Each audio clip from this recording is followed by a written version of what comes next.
Sveiki, su jumis aš Jūratė Satja ir Aiškaus matymo akademija. Šiandien mes praeisime testą iš 10 klausimų ir po testo jūs sužinosite, ar jums yra sausų akių sindromo požymių. Sausų akių sindromas tai yra pradžia visų akių ligų. Yra tokia akių problema kaip ambliopija, kai viena akis pradeda tinginiauti ir sutrinka abiejų akių informacijos perdavimas į smegenis. Ir tai taip pat yra susijęs su akių sausumo požymiais. Žmonės turėdami tokią akių problemą kaip ambliopija labai kenčia dėl pervargimo, dėl nervinės sistemos išsekimo, nes nervinė sistema turi dirbti pakankamai koordinuotai ir sunkiai norėdama apjungti abiejų vaizdų patekimą iš akių smegenyse. Ir tai sukelia įtampą tiek akyse, tiek visame organizme. Kitas pakankamai irgi sudėtingas akių nesveikatos požymis yra astigmatizmas. Astigmatizmas tai yra tokia akių problema, kai tiesiog vaizdas liejasi prieš akis ir truputėlį jis būna neryškus. Ir ypatingai dabar, kuomet mes labai daug žiūrime į telefono ekranus, o tai yra artimi objektai, akių raumenys, kurie yra pritaikyti žiūrėti iš arti, jie dirba daugiau nei tie, kurie pritaikyti žiūrėti į tolį. Ir to pasekoje taip pat gali išsivystyti astigmatizmas ir pakankamai greitai. O tiek ambliopinės akys, tiek astigmatizmas vėliau gali sukelti sudėtingesnės, sunkesnės regos problemas, tokios kaip tinklainės atšakos, stiklakūnio atšakos ir netgi padidėjęs akies spaudimas. Ir labai dažnai kabinete tiesiog yra nustatomas sausų akių sindromas dėl to, kad mažai išsiskiria ašarų, naudojant tam tikrus testus. Tačiau kartais tų ašarų išsiskiria mažiau, kartais daugiau ir tai nėra toks testas, kai mes galime 100% teigti, jog būtent šio žmogaus yra sausos akys. Niekada sausų akių sindromas nebūna iš karto. Pradžioje atsiranda sausų akių požymiai. Dažnai žmonės tiesiog nekreipia dėmesio į tą pačią pradžią, kai akys pradeda jau sausėti, į tuos pačius pirminius požymius. Ir kai jau pereinama yra į sausų akių sindromo diagnozę, jau būna pakankamai vėlu kažką daryti, kad rezultatai būtų greiti ir produktyvūs. Pirminiai požymiai yra tie, kad ašarų plėvelė pasidaro nestabili, akis negali būti pilnai sudrėkinta, vadinasi, prasideda dirginimai tiek priekiniuose akies paviršiuose, tiek ir bendroje regos savijautoje. Ir akis negali gerai analizuoti aplinkos, vizualinės aplinkos, automatiškai nėra perduodami geri vaizdai, tinkami analizuoti smegenims. Ir visa tai sukelia nuovargį ir akių, ir visos regėjimo bei nervinės sistemos nuovargį.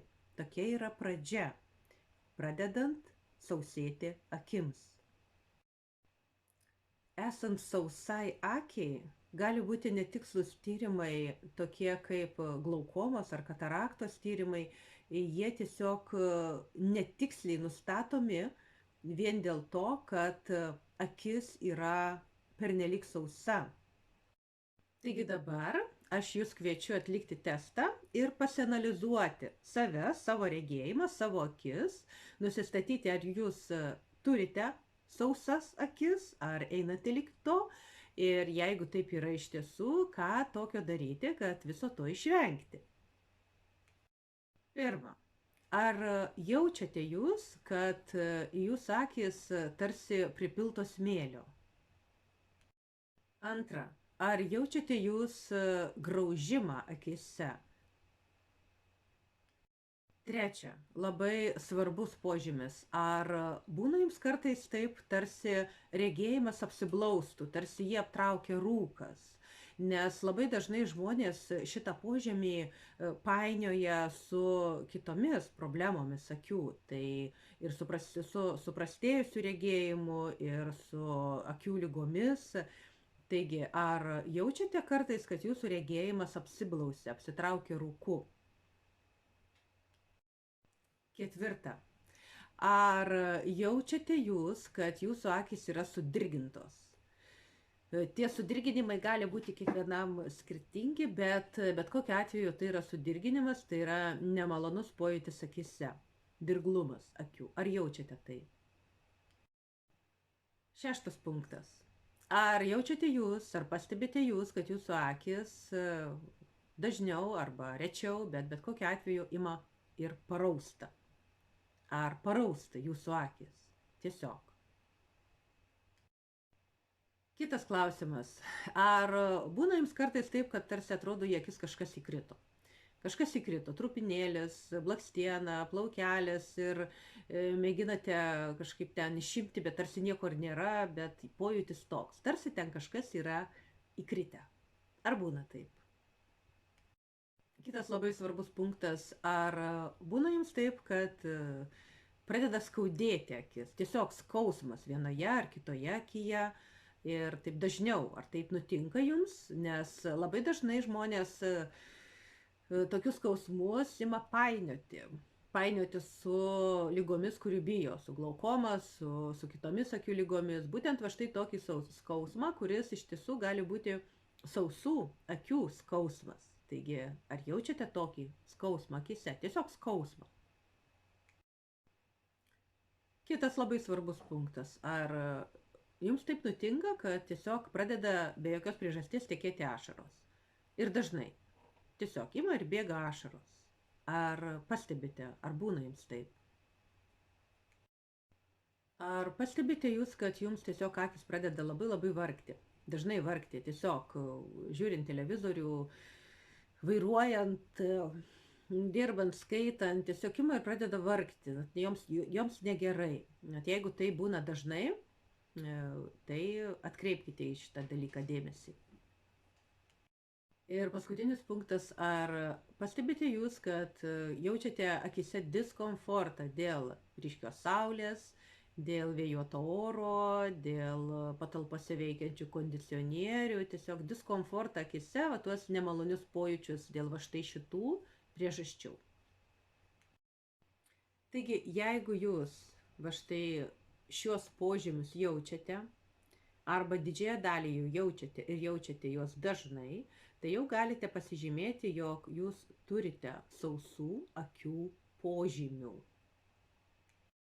O dabar aš noriu Jums duoti keletą tokių paprastų patarimų, kaip pagerinti savo būklę, jeigu jau jaučiate tokius požymius, ir kaip išvengti tokių požymių apskritai. Jeigu jų dar nėra, tai reikia tik džiaugtis ir viską daryti, kad jų ir neatsirastų.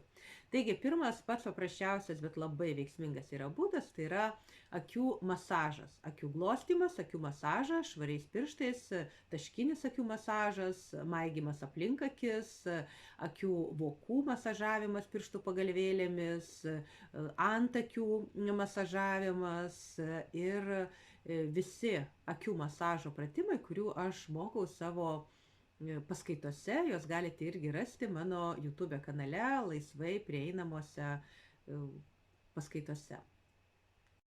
Daryti šiuos masažus reikia keletą kartų per dieną. Tiesiog pajausite, kad jūsų akys pradeda jaustis geriau ir kad išsiskiria jau pakankamai ašarų ir ašarų plėvelė, jinai tampa vis labiau stabilia. Labai svarbu yra išvengti sausų akių sindromo, labai svarbu yra pašalinti sausų akių požymius, priežastis, nes būtent sausos akys pablogina visų regos problemų būsena. Tai yra pablogina regėjimą esant visiems regos trūkumams, tiek trumparegystei, tiek toliaregystei. Pablogina akių būklę esant ir tokioms lygoms kaip katarakta ar glaukoma. Taigi sausas akis reikia kaip įmanoma labiau gydyti ir išvengti tų negerumų, kurie kyla esant tokioms situacijoms. Jeigu iš tiesų kažkam labai tai aktualu, bet nežinote nuo ko pradėti ir turite pakankamai daug problemų su rega arba vaikams norite pagelbėti ar suaugusiems, tai kreipkitės, po video aš paliksiu savo kontaktus, rašykite asmeniškai, yra sudaroma akių kinezoterapijos programa, pagal kurią jau po to galima savarankiškai namuose gelbėti savo akis tikrai visais atvejais.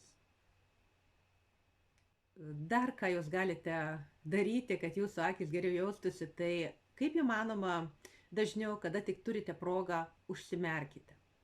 Jūs netgi galite eidami gatve 2 žingsnius žengti atsimerkus, žingsnį užsimerkus.